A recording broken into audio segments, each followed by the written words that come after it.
کل تعداد کا 9واں حصہ ملے، اس شخص کے فوت ہو جانے کے بعد شاہی بر کے صاحبان دانش بیٹھ کر سوچتے رہے کہ وصیت کے مطابق اونٹوں کی تقسیم کیسے کی جائے۔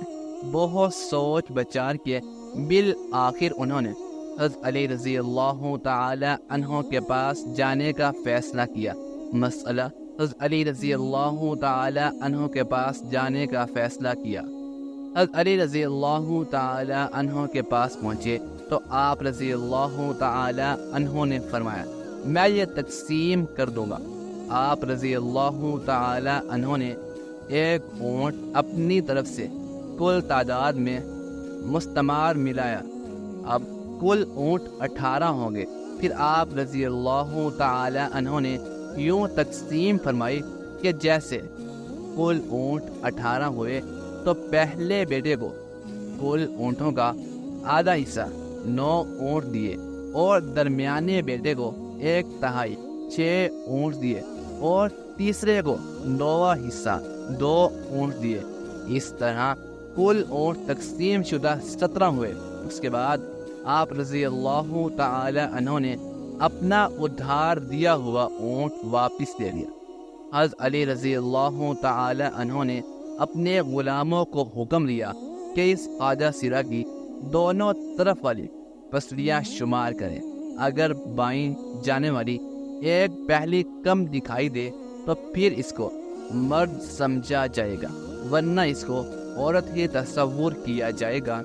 جب یہ واضح ہو گیا کہ خواجہ سرا کی ایک پسلی کم ہے تو حضرت علی رضی اللہ تعالی عنہ نے فیصلہ صادر فرمایا کہ اسے مرد شمار کیا جائے اور اس کے شوہر اور اس کے درمیان علیحدگی کروا دی جائے۔ اس طرح خواجہ سرا کی وراثت کا بھی مسئلہ ہے، اگر تو وہ مرد کے مشابہ ہیں تو مرد کا حصہ پائے گا، اور اگر عورت کے مشابہ ہیں تو عورت کا حصہ پائے گا۔ افسوس کہ ہمارا معاشرہ جو کہ اسلامی معاشرہ کہلاتا ہے، اس میں انہیں عزت و احترام حاصل نہیں جو کہ مرد کو حاصل ہے۔ اسلام میں قدرتی طور پر پیدا ہونے والے ہجڑے بچوں کے لیے وراثت میں حصہ رکھا گیا ہے۔ اس معاملے میں سب سے پہلے والدین کو شعور دینا چاہیے کہ اگر کوئی ایسا بچہ پیدا ہوتا ہے تو صورت میں اسے گھر سے نکالنے کی بجائے معذور سمجھ کر معاشرے کا کارآمد شہری بنانا چاہیے۔ اس سلسلے میں دوسری اور بڑی ذمہ داری حکومت وقت پر عائد ہوتی ہے۔ ان پر جو کام کاج کے دروازے بند ہوتے ہیں، جن کی وجہ سے یہ سڑکوں پر بھیک مانگنے پر مجبور ہو جاتے ہیں، وہ ختم کی جائیں۔ اس سلسلے میں قانون تو موجود ہے لیکن عمل کوئی نہیں کرتا۔ بہرحال ہماری آج کی ویڈیو اسی سلسلے میں ایک کاوش تھی کہ ان لوگوں کا وہ حقوق دلوائے جائیں جو کہ باقی تمام شہریوں کو حاصل ہیں۔ میری آپ سب سے درخواست ہے کہ خواجہ سرا کو تحقیر کی نظر سے دیکھنے کی بجائے ان کو بھی عزت اور احترام دیا کریں جیسے کہ معاشرے کے دوسرے تمام افراد کو حاصل ہے۔ اللہ پاک مجھے اور اس ویڈیو کو دیکھنے والے تمام افراد کو کلائن فلٹر سنڈروم جیسی بیماری سے محفوظ فرمائے اور ہمارا خاتمہ بالخیر فرمائے، آمین ثم آمین۔ ناظرین، کمنٹ باکس میں اللہ تعالیٰ کے 99 ناموں میں سے ایک نام ضرور ٹائپ کیجیے گا۔ شکریہ، اللہ حافظ۔ اس ویڈیو کو صدقہ جاریہ کی نیت سے تمام مسلمانوں کے ساتھ لازمی شیئر کر دیجیے گا۔ اپنا بہت سارا خیال رکھیے گا۔